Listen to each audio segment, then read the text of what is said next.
उन्होंने उसके सामने एक पिग की नस रख के कहा कि उन्होंने पिग की ब्लड वेसल्स पे ट्राई किया था। वनवा ने पूछा कि क्या उन्होंने प्रैक्टिस की थी। वो मन ही मन कहने लगा कि तभी खाने में इतना सारा मीट था। उसे देखते हुए वनवा ने कहा कि थोड़ा खून निकल गया, लेकिन फिर भी उन्होंने काफी अच्छा किया है। बॉन्ग ने पूछा कि क्या सही में? तो फिर खून क्यों? वनवा ने समझाते हुए कहा कि खून का फ्लो भी नसों के साथ बदलता है, इसलिए सबसे पहले उन्हें उसकी डायरेक्शन पता करनी होगी। बॉन्ग भी सब कुछ ध्यान से समझने लगते हैं। वनवा उन्हें और भी चीजें समझाने लगा। उसने उन्हें स्टिचिंग करके दिखाते हुए कहा कि इसे ऐसे करना है। बॉन्ग ने भी कहा कि वो समझ गए। तभी एक बंदा कोई मनिकिन लाकर कहता है कि वो उन्होंने जो मंगवाया था उसे ले आया है। बॉन्ग ने उसे वहां रखने को कहा। वनवा सोचने लगा कि क्या अब उसकी एक्यूपंक्चर सीखने की बारी है। बॉन्ग उसे ध्यान से देखने को कहते हैं। उन्होंने मैनिकिन के सिर की तरफ इशारा करके कहा कि इसे वेंड पॉइंट कहते हैं और ये हेडेक्स के लिए होता है। बेंड पॉइंट लार्ज इंटेस्टाइन की मूवमेंट से रिलेटेड होने के लिए जाना जाता है। वनवा ने इतने सारे पॉइंट्स देखकर सोचा कि उसे तो लगा था कि बस कुछ ही एक्यूपंक्चर पॉइंट्स होते हैं। उसने बॉन्ग से पूछा कि क्या इस पर जितने हैं उतने ही एक्यूपंक्चर पॉइंट्स होते हैं। बॉन्ग ने बताया कि जहां तक उन्हें पता है बस इतने ही हैं, लेकिन कहा जाता है कि सिर्फ रॉयल कोर्ट के फिजिशियन को कुछ और स्पॉट्स भी पता है। वनवा सोचने लगा कि इसका मतलब उन लोगों ने अब तक सारे पॉइंट्स नहीं ढूंढे। तभी उसे कुछ अजीब फील होता है। उसे कुछ और पॉइंट्स दिखने लगते हैं। वो सोचता है कि क्या ये मॉडर्न एक्यूपंक्चर पॉइंट्स हैं? यहाँ तक कि उनके बाजू में एक्सप्लेनेशन भी लिखा हुआ है। ये मेमोरी की तरह नहीं बल्कि अपने सामने किताब पढ़ने की तरह फील होता है। क्या ये भी रीइंकार्नेशन के बाद मिली एबिलिटी है? तभी बॉन्ग ने कहा कि इतना एक्सप्लेनेशन बेसिक्स के लिए काफी है। वनवा का ध्यान अपनी तरफ ना पाकर उन्होंने टेबल पे हाथ मारते हुए पूछा कि क्या वो उन्हें सुन रहा है। वनवा ने डरते हुए हाँ में जवाब दिया। उसने गुस्से से भर चुके बॉन्ग से कहा कि वो सुन रहा था। बॉन्ग ने पूछा कि तो फिर अभी मैंने सी ऑफ विटालिटी के बारे में जो कहा वो बताओ। वनवा कहने लगा कि वो बैक पेन के लिए होता है। तभी उसे फिर से कुछ फील होता है। उसके सामने ह्यूमन बॉडी का और भी एक्यूरेट 3D मॉडल दिखने लगता है। वो उसे देखकर फिर से डिस्ट्रैक्ट हो गया। उसका ध्यान फिर से भटका हुआ पाकर बॉन्ग बहुत ही ज्यादा अनॉयड हो रहे थे। उन्होंने गुस्से से कहा कि वो जवाब देते हुए बीच में क्या सोच रहा है। वनवा भी अपना ध्यान वापस उनकी तरफ करता है। बॉन्ग गुस्से से वहां से जाते हुए कहते हैं कि शायद वो अभी एक्यूपंक्चर के बारे में उनसे सुनने या सीखने के लिए रेडी नहीं है। वनवा कहने लगा कि ऐसी बात नहीं है। बॉन्ग ने कहा कि अगर ऐसा है तो वो चेक करेंगे कि वनवा सच में रेडी है या नहीं। वो किसी से उनके कमरे से ऑल एक्यूपंक्चर टेक्निक्स की किताब लाने को कहते हैं। सारी एक्यूपंक्चर टेक्निक्स की किताब के बारे में सुनकर वनवा भी दंग रह जाता है। बॉन्ग ने उसे काफी सारी किताबें दिखाते हुए कहा कि वो उसे 4 दिन देंगे। 4 दिनों में उसे इनमें लिखी हर चीज याद करनी होगी। तब तक वो उसे एक्यूपंक्चर टेक्निक्स नहीं सिखाएंगे। उन्होंने वो किताबें वनवा के सामने रख दी। वो भी इसके लिए मान जाता है। बॉन्ग ने कहा कि उन 4 दिनों तक वो ब्लड वेसल स्टिच करने की प्रैक्टिस करेंगे। वनवा उनसे माफी मांगता है। फिर बॉन्ग उसे 4 दिन बाद मिलने को बोलते हैं और घर जाते वक्त केयरफुल रहने को कहते हैं। घर की ओर जाते हुए वनवा सोचने लगा कि वो चीजें भी एक्यूपंक्चर सीखते वक्त ही क्यों दिखने लगी। शायद अब से उसे केयरफुल रहना होगा। फिर लेट होता देख वो भागकर घर जाने लगा। थोड़ी ही देर में वो अपने घर पहुंच गया। वो दरवाजे से अंदर घुसा ही था कि तभी किसी ने पूछा कि वो अब तक कहाँ था। ये वाफेन होता है जो उसे सीरियस एक्सप्रेशंस के साथ देख रहा था। वनवा ने उसे बताया कि वो फिजिशियन बॉन्ग से मिलने गया था। उसने उनसे कुछ एक्यूपंक्चर की किताबें भी बोरो की है जिसकी उसे जरूरत थी। इस पर सरप्राइज होते हुए वाफेन ने पूछा कि क्या वो बॉन्ग फैमिली क्लिनिक वाले फिजिशियन बॉन्ग की बात कर रहा है? क्या वो सच में डॉक्टर बनने की सोच रहा है? वनवा ने पूरे कॉन्फिडेंस से कहा कि हाँ बिल्कुल। उसे ऐसे देख वाफेन ने मुस्कुराते हुए कहा कि वो उससे एग्री करता है, लेकिन इसके लिए उसे उनकी माँ को भी मनाना पड़ेगा। वनवा ने भी मुस्कुराते हुए कहा कि वो भी इसके लिए पूरी तरह से डिटर्मिन्ड है। वाफेन उसके इस डिसीजन पे खुश होता है और आगे पूछता है कि क्या पिछले दिन वो सक्सीड हुआ था। वनवा ने एक स्माइल दी और प्राउड फील करते हुए कहा कि वो पूरे 10 बार सक्सीड हुआ था। उसकी बात पर चौंकते हुए वाफेन ने पूछा कि क्या सही में? वनवा ने जवाब दिया कि वो इन किताबों को पढ़ने के बाद उसे फिर से वो करके दिखाएगा। वाफेन ने कहा कि फिर से किताबें? वो भागते हुए वनवा को देखकर सोचता है कि वो झूठ बोलने वालों में से नहीं है, लेकिन फिर भी 10 बार की बात का कोई सेंस नहीं बनता। वहीं कमरे में बैठा वनवा किताबें पढ़ने लगता है। उसे पता चलता है कि इसमें दी गई इन्फॉर्मेशन मॉडर्न एक्यूपंक्चर पॉइंट से अलग है। क्या उसे इन किताबों में अपनी माँ की डिजीज के बारे में कोई इन्फॉर्मेशन मिल सकती है? लेकिन काफी ढूंढने पर भी उसे सिर्फ लिवर से रिलेटेड ही कुछ मिलता है। उसने सोचा कि शायद गॉल ब्लैडर का पॉइंट अब तक खोजा नहीं गया, इसलिए वो इस इरा के एक्यू पॉइंट्स को मॉडर्न इरा के पॉइंट से कंपेयर करने की सोचता है। लेकिन उसे चिंता थी कि अगर किसी ने इसे देख लिया तो काफी प्रॉब्लम हो जाएगी। तभी उसे कुछ आइडिया आता है और वो मुस्कुराते हुए हंगुल यानी कि मॉडर्न कोरियन स्क्रिप्ट को यूज करने की सोचता है, जिसकी खोज अब से 1200 साल बाद होने वाली थी। उसने एक्यूपंक्चर टेक्निक को न्यूरोलॉजी के साथ कंपेयर कर दिया। वो इसे आराम से स्टडी करने लगता है। ऐसे ही शाम हो जाती है और डिनर करते वक्त वाबॉक उससे बताता है कि उसने ब्रेकफास्ट और लंच दोनों ही स्किप कर दिया था। वो ऐसा तो भला क्या कर रहा है? वोनवा ने बताया कि वो उसने जो फिजिशियन बॉन्ग से एक्यूपंक्चर की किताबें ली थी उसे कॉपी कर रहा था। ये सुन वाबोक ने पूछा कि क्या वो सच में फिजिशियन बनने की सोच रहा है? वोनवा ने आराम से अपना खाना खाते हुए उसे हाँ में जवाब दिया और कहा कि वो फिजिशियन बनना चाहता है। उसकी बात पे वाबोक भड़क जाता है और चिल्लाकर पूछता है कि उसने क्या कहा। क्या उन लोगों ने उसे बाहर पढ़ने इसलिए भेजा था कि वो एक फिजिशियन बन सके? वोनवा पिस्ट होते हुए सोचता है कि सारा डॉक्टर बनने में क्या गलत है। वो भी वाबोक से थोड़ा ऊंचे आवाज में बात करते हुए पूछता है कि सिर्फ फिजिशियन से उसका क्या मतलब? वो लोगों को ट्रीट करने और जिंदगी बचाने वाली फील्ड के बारे में ऐसा कैसे बोल सकता है? वाबुक ने कहा कि उसके कहने का मतलब ये नहीं था कि लोगों का इलाज करना गलत है। वो बस इतना कहना चाहता है कि वो लोग एक ग्रेट फैमिली को बिलोंग करते हैं। उन्हें किताबों और अपने पूर्वजों की विजडम की मदद से अपने एम्पर को सर्व करना चाहिए। उसकी बात पे वोनहुआ इरिटेट हो जाता है। उसने उसे चिल्लाकर पूछा कि तो फिर वो खुद ही क्यों नहीं कर लेते? वो टेस्ट दे और उसे पास कर दे। उनके फादर और उनके ग्रैंडफादर और अब वो, ऐसा नहीं है कि उन्हें कुछ आता नहीं था इसलिए वो सब सिविल सर्वेंट नहीं बन पाए, लेकिन वो इसलिए सिविल सर्वेंट नहीं बन पाए क्योंकि उन लोगों ने कभी रिश्वत नहीं दी। वो आगे अपने भाई से कहता है कि आप काफी टैलेंटेड और अच्छे दिल के आदमी हो।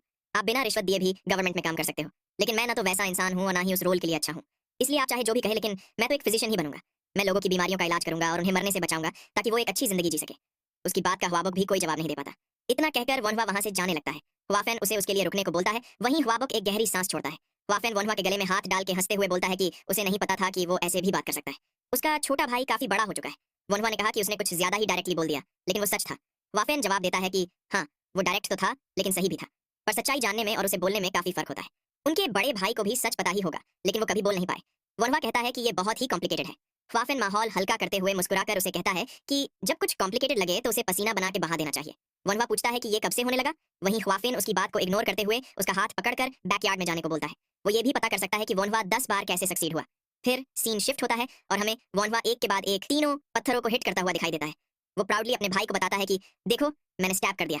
वाफिन भी उससे काफी इंप्रेस्ड हो जाता है। उसने टहनी पे और पत्थर लगाते हुए कहा कि उसे तो लगा था कि वनवा के पास सिर्फ एकेडमिक टैलेंट ही है, लेकिन अब लगता है कि उसके पास मार्शल आर्ट्स का भी टैलेंट है। फिर वो अपनी स्वॉर्ड के साथ पोजीशन लेते हुए बताता है कि अब इस बार 6 पत्थर होंगे। वो वनवा को बिना कुछ मिस किए ध्यान से देखने को कहता है। वो तेजी से स्वॉर्ड लेकर आगे बढ़ा और एक ही झटके में उन सारे पत्थरों को हिट कर दिया।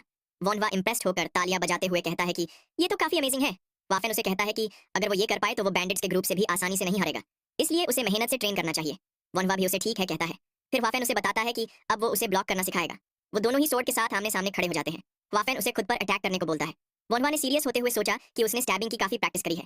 वो तुरंत ही वाफिन की ओर बढ़ने लगता है, लेकिन वाफिन ने उसके सारे स्टैबिंग अटैक्स को डॉज कर लिया। वनवा का अगला अटैक वाफिन ने अपनी स्वॉर्ड की मदद से ब्लॉक कर दिया, लेकिन तभी वनवा को कुछ रियलाइज होता है। उसे वाफिन के पीछे एक ब्लाइंड स्पॉट दिखता है।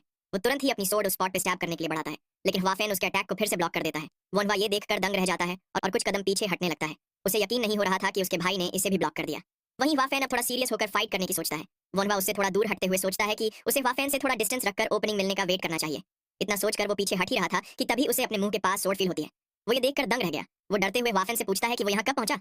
वाफिन काफी खुश होकर उसकी तारीफ करते हुए कहता है कि उसकी फाइट अमेजिंग थी, उसे टेंशन नहीं लेना चाहिए, क्योंकि वो बस उससे ही हारा है। वो उसकी थोड़ी देर पहले स्टैब करने के लिए की गई कोशिश की तारीफ करता है और सोचता है कि क्या ये बच्चा एक जीनियस है। वहीं वनवा डिप्रेस होकर सोचने लगा कि वो अपने भाई को एक बार भी हिट नहीं कर पाया। वो पूछता है कि अगर वो अमेजिंग था तो उसने उसके सारे अटैक्स ब्लॉक कैसे कर लिए। वो हुआफेन को बताता है कि उसे अगले दिन मार्केट जाना है, इसलिए आज की ट्रेनिंग वो यही खत्म करेगा। हुआफेन उसे ठीक है कहता है और मेहनत से ट्रेनिंग जारी रखने को कहता है, क्योंकि अगली बार से वो डिफिकल्टी लेवल और बढ़ा देगा। वनवा ठीक है कहकर जाने लगता है। वहीं हुआफेन सोचता है कि ये तो इतने बढ़िया मार्शल आर्ट्स टैलेंट का वेस्ट है। फिर सीन शिफ्ट होता है और हमें एक घर जैसा कुछ दिखाया जाता है जिसकी चिमनी से धुआं निकल रहा था। फिजिशियन बॉन्ग अंदर जाते हुए वहां बैठकर कुछ बना रहे आदमी से पूछते हैं कि क्या वो बिजी है। वो आदमी खड़ा होकर उनका वेलकम करता है और पूछता है कि वो कब आए। बॉन्ग वहां रखे सामान को देखते हुए बताते हैं कि वो बस अभी अभी ही आए हैं। वो आदमी उनके लिए चाय बनाने लगता है और पूछता है कि उन्हें इतनी देर रात को उसका क्या काम पड़ गया। बॉन्ग चाय पीते हुए उसे बताते हैं कि वो बस पूछना चाहते थे कि क्या वो उनके लिए कुछ चीजें बना सकता है। वो आदमी हंसते हुए पूछता है कि ऐसी तो कौन सी चीज है जो वो रिक्वेस्ट करने में इतना अनकंफर्टेबल फील कर रहे हैं। ये सुन बॉन्ग ने उसकी तरफ एक कागज बढ़ा दिया। उस कागज में ड्रॉ किए गए टूल्स देखकर उस आदमी ने पूछा कि ये क्या है। बॉन्ग ने उसे बताया कि ये लोगों का इलाज करने के टूल्स हैं। इलाज करने की बात सुनकर वो आदमी भी सरप्राइज रह गया। उसने बॉन्ग से पूछा कि क्या वो लोगों का इलाज करते वक्त इन टूल्स का इस्तेमाल करते हैं। बॉन्ग ने बताया कि इनका इस्तेमाल वो नहीं, बल्कि उनका स्टूडेंट वॉन हुआ करेगा। उस आदमी के वॉन हुआ के बारे में पूछने पर बॉन्ग उसे बताते हैं कि वो एक यंग लड़का है, लेकिन वो बहुत ही ग्रेट है। अगले दिन सुबह वॉन हुआ किसी को गुड मॉर्निंग कहते हुए पूछता है कि क्या वो आ गए, पर उन्हें तो पिछले दिन ही आ जाना चाहिए था ना। उन दोनों में से एक आदमी बताता है कि फिलहाल के वक्त माउंटेन पे काफी सारे बैंडिट्स हैं, इसलिए उन्हें थोड़ी देर हो गई। वॉन हुआ उसे ठीक है कहता है और बताता है कि वो पहले सामान देखेगा। उन वीड्स को देखकर उसने कहा कि उसे हर्बल मेडिसिन के बारे में थोड़ा नॉलेज है, लेकिन वो पॉइजनस वीड्स के बारे में कुछ नहीं जानता, इसलिए क्या वो उसे थोड़ा एक्सप्लेन कर सकते हैं। दूसरा आदमी उसे उन वीड्स के बारे में समझाने लगता है। सब कुछ समझ लेने के बाद वनवा को यकीन हो जाता है कि ये पॉइजनस वीड्स है और फिर वो उनसे इसका प्राइस पूछने लगता है। पहला आदमी बताता है कि इन सब के 2 कॉइन्स हुए। वनवा मुस्कुराते हुए उनके एफर्ट के लिए थैंक्स कहता है और उन्हें 5 कॉइन्स देते हुए बताता है कि उसे अगली बार जब चाहिए होंगे तो वो उनके पास आएगा। ज्यादा कॉइन्स पाकर वो दोनों ही आदमी काफी खुश हो जाते हैं और उसे थैंक यू कहते हैं। वहां से निकलते हुए उन्होंने कहा कि उसे जब भी चाहिए वो उनके पास आ सकता है। वनवा भी उन्हें ठीक है कहकर वापस जाते हुए अपना ख्याल रखने को कहता है। उन वीड्स को पकड़कर वो सोचता है कि इतना अमाउंट एक्सपेरिमेंट्स के लिए काफी होगा। अब वो एनेस्थीसिया बना सकता है। फिर वो वहीं पिछले दिन वाली बस्ती में पहुंच जाता है। लोगों से उस आदमी के घर का पता पूछते हुए वो उसके घर तक पहुंच जाता है। वो एक्सक्यूज मी कहते हुए घर के अंदर जाने लगा। बेड पर लेटा आदमी भी उसे मिस्टर फिजिशियन कहते हुए अंदर आने को बोलता है। वो वॉनवा से माफी मांगता है क्योंकि उसकी वजह से उसे ऐसी जगह पे आना पड़ा। तभी वॉनवा का ध्यान किसी चीज पर गया। वहां पिंजरे में कुछ चूहे पकड़ कर रखे हुए थे। उसे पिछले दिन वाला वो बच्चा याद आता है और वो इंप्रेस होते हुए सोचता है कि उसने काफी सारे चूहे पकड़ लिए हैं। फिर वो उस आदमी के पास जाते हुए पूछता है कि उसका पैर कैसा है। उस आदमी ने कहा कि वो ठीक है। वनवा उसके पैर से पट्टी निकालते हुए देखने लगता है। उस पे इन्फेक्शन हुआ देखकर उसने मन ही मन कहा कि उसे पता था कि ऐसा कुछ होगा, क्योंकि घाव को अल्कोहल से डिसइंफेक्ट नहीं किया गया था। उसने अपने पास से लिकर की बोतल निकाली और उसे डिसइंफेक्ट करने का सोचा। वहीं वो आदमी बोतल देखकर काफी खुश हो जाता है और पूछने लगता है कि क्या ये अल्कोहल है। ये पक्का अल्कोहल है। वनवा ने पूछा कि क्या उसे अल्कोहल पसंद है। वो आदमी मुंह से लार टपकाते हुए कहता है कि वो पैसों की कमी के चलते उसे पी नहीं पाता। वनवा ने एक कपड़े के टुकड़े पर लिकर डालते हुए कहा कि इस अल्कोहल का इस्तेमाल घाव को डिसइंफेक्ट करने के लिए किया जाएगा। वो आदमी पूछने लगा कि क्या वो बचा हुआ अल्कोहल पी सकता है। वनवा ने मुस्कुराते हुए कहा कि अगर वो चाहे तो पी सकता है, पर फिर उसने ईविल स्माइल देते हुए कहा कि लेकिन उसके बाद उसे उसका पैर घुटनों के नीचे से काटना पड़ेगा। वो आदमी डरते हुए मना करने लगता है। डिसइंफेक्शन हो जाने के बाद वो उस आदमी को बताता है कि अब वो चूहों के साथ कुछ करेगा। वो आदमी उसे वो जो चाहे करने के लिए कहता है। वो वनवा चॉपस्टिक से वीड्स पकड़कर चूहे के पास ले जाते हुए मन ही मन उन्हें इसे खा लेने को कहता है। उसके पास सिरिंज भी नहीं थी, इसीलिए उसे ये बहुत ही मुश्किल लगता है। वो आदमी पूछने लगा कि क्या वो उन चूहों को पॉइजन से मारने की कोशिश कर रहा है। वनवा ने बताया कि वो बस कुछ टेस्ट कर रहा है। वो ऐसी हर्बल मेडिसिन ढूंढ रहा है जो किसी को कुछ देर के लिए बेहोश कर सके। वो उस आदमी से पूछता है कि क्या वो ऐसे किसी को जानता है जिसे पॉइजनस वीड्स के बारे में पता हो। उस आदमी ने बताया कि वो पॉइजनस वीड्स के बारे में जानता है, लेकिन उसे ऐसी किसी चीज के बारे में नहीं पता। तभी वो बच्चा घर आ जाता है। वहां वनवा को देखकर वो सरप्राइज हो गया। वहीं वनवा उसे देखकर खुश हो जाता है। उसने उसकी तरफ लिकर की बोतल बढ़ाते हुए कहा कि उसे डिसइंफेक्टेंट के लिए पानी की जगह इस अल्कोहल को यूज करना चाहिए। वो बच्चा झिझकते हुए कहता है कि लेकिन ये तो काफी महंगा होगा, और अगर उसके पापा ने इसे पी लिया तो। वनवा ने उस आदमी को इवल लुक देते हुए कहा कि अगर ऐसा कुछ हुआ तो ज्यादा दिक्कत की बात नहीं है, उन्हें बस उसका पैर काटना होगा। वो आदमी भी डरते हुए कहने लगा कि वो उसे नहीं पिएगा। वनवा उस लड़के को साथ में काम करने को कहता है। यहाँ पर हमें इस लड़के का नाम पता चलता है। इसका नाम होता है ओबो। वनवा उसके साथ बाहर जाते हुए पूछता है कि क्या यहाँ आस पास कोई खाली घर है। ओबो ने हाँ में जवाब देते हुए कहा कि अगर वो चूहों के साथ एक्सपेरिमेंट करना चाहता है तो वो इस घर का यूज कर सकता है। ओबो उसे उंगली के इशारे से वो घर दिखाता है। उसके अंदर जाते उसने बताया कि यहाँ एक दादी माँ अपनी पोतियों के साथ रहती थी, लेकिन उनके मर जाने के बाद पोतियों को ब्रॉथल जाना पड़ा। वनवा ने सोचा कि हर कोई मुश्किल हालातों से गुजर रहा है। वो दोनों बैठकर चूहों के पिंजरे को देखने लगे। वनवा ने पूछा कि वो पॉइजन को राइस में कोट करके चूहों को कैसे खिला सकता है। ओबो ने पूछा कि क्या वो ऐसे ही नहीं खाएंगे, क्या चूहे इतने स्मार्ट होते हैं। वनवा ने बताया कि वो स्मार्ट नहीं होते, लेकिन ये पक्का उनकी इंस्टिंक्ट्स होंगी, वो उसे खाते ही नहीं है। ओबो ने अपना 900 आईक्यू लगाते हुए कहा कि क्या होगा अगर हम पॉइजन उनके मुंह में इतना अंदर डाल दें कि वो उसे बाहर निकाल ही ना पाए। वनवा भी इस आइडिया पे खुश होते हुए कहने लगा कि तो फिर वो खुद उसका मुंह खोलेगा और ओबो उसके मुंह में खाना डालेगा। वनवा मुश्किल से चूहे को पकड़ते हुए ओबो से जल्दी करने को कहता है। ओबो भी उसे खिलाने की कोशिश करते हुए कहता है कि वो ट्राई कर रहा है। ऐसे ही करते हुए उन्होंने चूहे को चावल के 5 दाने खिला दिए। चूहे को होश खोता देख वनवा ने कहा कि ये तो सही में इफेक्टिव है। ओबो ने बताया कि उसे नहीं लगता कि ये बच पाएगा। वो अब की बार 4 दाने ट्राई करने को कहता है। ऐसे ही करते करते उन्होंने 3 चूहों को निपटा दिया। वनवा बाकी बचे चूहों को देखकर सोचने लगा कि क्या LD50 चावल के 2 दाने जितना है। उसे ये काम काफी लंबा लग रहा था। उसने खड़े होते हुए ओबो से वहीं रुककर देखने को कहा कि चूहे कैसे मरते हैं। ओबो ने कहा कि लेकिन उसे तो अगले दिन सुबह काम पे जाना है, इसलिए उसे जल्दी सोना होगा। वनवा ने मुस्कुराकर उसके हाथ में 5 कॉइन देते हुए कहा कि ये उसके अगले दिन के काम के लिए, अब उसे कहीं और काम पे जाने की जरूरत नहीं पड़ेगी। ओबो कहने लगा कि 5 कॉइन्स तो काफी ज्यादा है। वनवा ने वहां से बाहर निकलते हुए कहा कि ये उसका डिसीजन है, क्योंकि वो खुद पैसे दे रहा है। फिर सीन शिफ्ट होता है और हमें हुआ रेजिडेंस दिखाई देता है। वनवा घर पहुंचकर गहरी सांस लेता है। तभी किसी ने उसके गले में हाथ डालते हुए पूछा कि क्या वो वापस आ गया। वाफेन उसे फिर से ट्रेनिंग करने को कहता है। वनवा ने कहा कि वो काफी थक चुका है, लेकिन वाफेन ने उसे साथ ले जाते हुए कहा कि वो अभी थकने के लिए काफी छोटा है। ऐसे ही वो दोनों फिर से बैकयार्ड में आमने सामने खड़े हो गए। वाफेन ने पूछा कि क्या उसे जो पिछले दिन उसने ब्लॉकिंग टेक्निक दिखाई थी वो याद है। वो अपनी सोर्ड के साथ रेडी होते हुए वनवा को वही टेक्निक ट्राई करने को कहता है। वनवा पहले तो अनॉयड होते हुए उसे खुद को रेडी होने के लिए थोड़ा टाइम देने को कहता है, लेकिन बाद में अपनी पोजीशन लेकर ट्राई करने के लिए रेडी हो जाता है। वाफेन ने उसे देखकर स्माइल दी और फिर तुरंत ही उसकी ओर झपट पड़ा। उसको इतना तेजी से आता देख वनवा हैरान रह जाता है। वाफेन की सोर्ड से ब्लू एनर्जी निकलने लगती है। ये देखकर तो वनवा और भी सरप्राइज हो जाता है। उसे समझ नहीं आ रहा था कि ये क्या है, लेकिन फिर भी उसने अपनी सोर्ड रेडी कर ली। उसने सोर्ड स्विंग करके वाफेन का पहला अटैक ब्लॉक कर दिया। ये देखकर वाफेन तुरंत ही पीछे हटने लगता है। उसे यकीन नहीं होता कि वनवा ने उसे ब्लॉक कर दिया। वहीं वनवा पूछता है कि उसने अभी अभी क्या किया। उसे अपनी तरफ कुछ आता हुआ दिखा था, लेकिन वाफेन अभी भी पूरी तरह से हैरान यही सोच रहा था कि उसने इसे ब्लॉक कैसे कर लिया। ये अब्सर्ड है। आखिर ये बच्चा चीज क्या है। उसने वनवा से कहा कि उसने एक्सपेक्ट नहीं किया था कि वो इनर एनर्जी भी ब्लॉक कर सकता है। वनवा इनर एनर्जी का नाम सुनकर सरप्राइज होते हुए पूछने लगा कि क्या ये वही गोकू वाली एनर्जी है। वाफेन ने बताया कि इसे इनर क्यूई टेक्निक भी कह सकते हैं। वनवा की आंखें ये सुनकर चमक उठी और वो अपने भाई से पूछने लगा कि क्या वो उसे भी ये टेक्निक सिखाएगा। वाफेन उसे टालते हुए इस बारे में बाद में कभी बात करने को कहता है। वो उसे बताता है कि पहले उसे ट्रेन होना पड़ेगा। वनवा ने उसके सामने शर्त रखी कि अगर वो वाफेन का अटैक एक बार में ब्लॉक कर पाए तो उसे वो टेक्निक उसे सिखानी पड़ेगी। वाफेन स्मर्क करते हुए उसे एरोगेंट बच्चा कहता है। उसने तुरंत ही वनवा पर अटैक कर दिया। वनवा ने उसके 2 अटैक्स अपनी सोर्ड से ब्लॉक कर दिए, लेकिन बाकी के 2 अटैक उसे लग जाते हैं। वाफेन सोचने लगा कि क्या इसने फिर से ब्लॉक कर दिया। वनवा अफसोस जताता है कि वो 2 बार हिट हो गया। वाफेन ने पूछा कि क्या वो अभी से थक गया। वनवा ने कहा कि वो अपने छोटे भाई पे कुछ ज्यादा ही हार्ड हो रहा है। वाफेन उसे देखकर सोचने लगा कि ये बच्चा वाकई में अलग है। उसने खुद ये करने के लिए सालों तक ट्रेनिंग की थी, लेकिन ये बस कुछ ही दिनों में इसे सीख गया। फिर वो वहां से जाते हुए कहने लगा कि अभी के लिए इतना काफी है।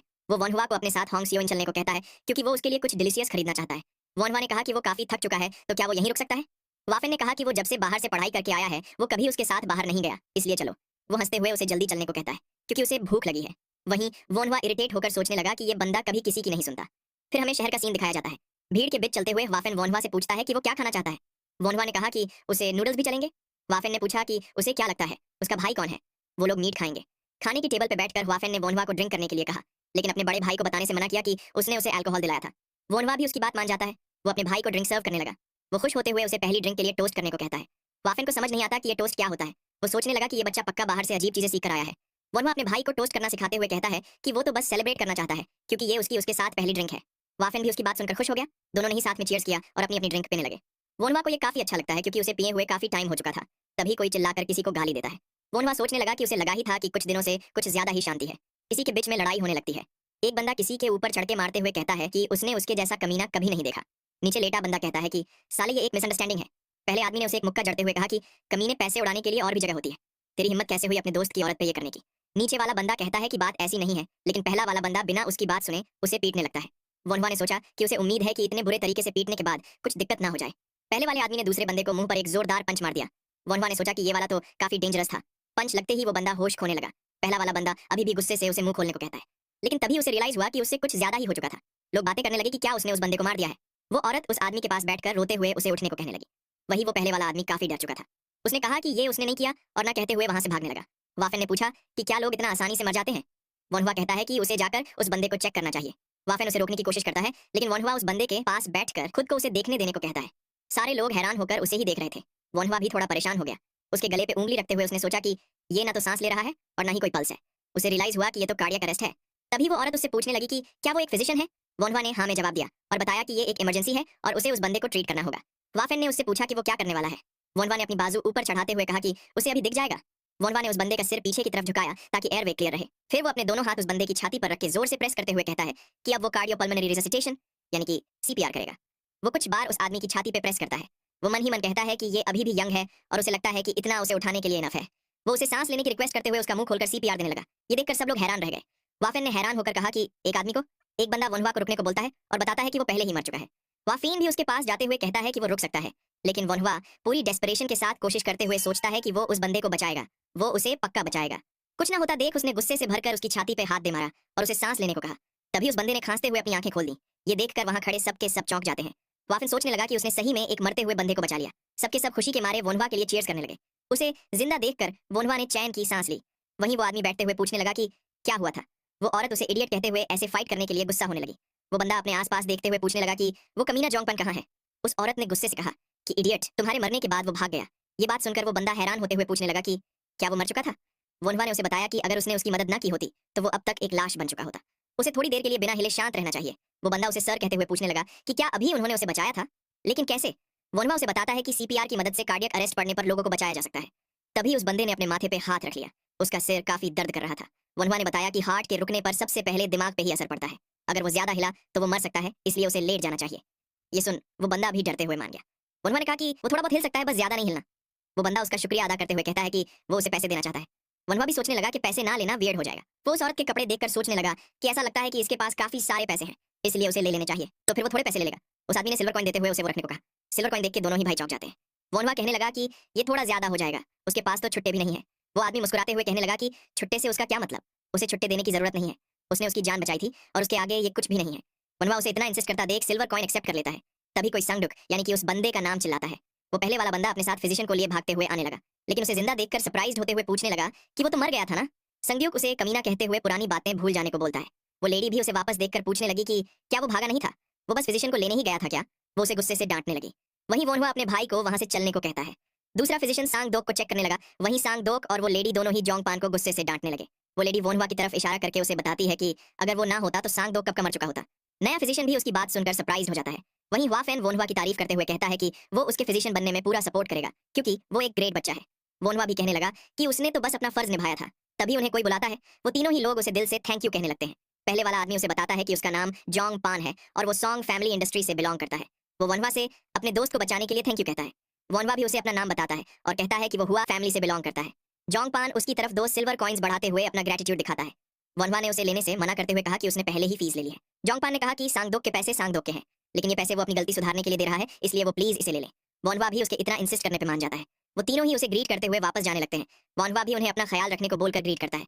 तभी वो नया प्रोफेसर उसके पास आते हुए पूछता है कि वो कौन है, क्या उसका नाम फिजिशियन वनवा है। उसने उन जाते हुए तीनों की ओर इशारा करते हुए पूछा कि वनवा ने उस लड़के को कैसे बचाया। उसकी पल्स चेक करने के बाद वो सुनिश्चित था कि वो मर चुका था। वनवा सोचने लगा कि ये लोग पल्स चेक करके इतना कुछ कैसे पता लगा लेते हैं। उसने उस नए फिजिशियन को सीपीआर के बारे में बताया। उसने एक्सप्लेन करते हुए कहा कि ये एक ऐसा मेडिकल आर्ट है जो प्रेशर की मदद से हार्ट और लंग्स को फिर से शुरू कर देता है। नए फिजिशियन ने पूछा कि उसने ऐसा मेडिकल आर्ट्स कहाँ से सीखा। वनवा ने कोई और जवाब ना पाकर कहा कि ये उसने खुद से स्टडी करते हुए सीखा था। उसकी खुद से सीखने की बात पे नया फिजिशियन पूरी तरह से शॉक्ड हो गया। वो पूछने लगा कि क्या ये उसने खुद इन्वेंट किया है, वो तो काफी यंग लग रहा है। वोनवा ने मुस्कुराते हुए बताया कि उसने तो बस डिफरेंट बुक्स पढ़ के ही सब सीखा है। नए फिजिशियन ने खुद को इंट्रोड्यूस करते हुए बताया कि उसका नाम सियोक पिल है। सियोक पिल वोनवा की भर भर के तारीफ करने लगता है। वो उसे रिक्वेस्ट करते हुए खुद को ये सीपीआर मेथड सिखाने के लिए कहता है। वोनवा उसकी रिक्वेस्ट सुनकर थोड़ा सरप्राइज फील करता है। वहीं ह्वाफेन ये सब देखकर खुश था। उसे वोनवा काफी अमेजिंग लगता है। तभी सियोक ने 10 सिल्वर कॉइंस बढ़ाते हुए कहा कि वो इस मेथड को सिखाने के लिए उसे पैसे भी देगा। इतने सारे सिल्वर कॉइंस देखकर वोनवा शॉक्ड रह गया।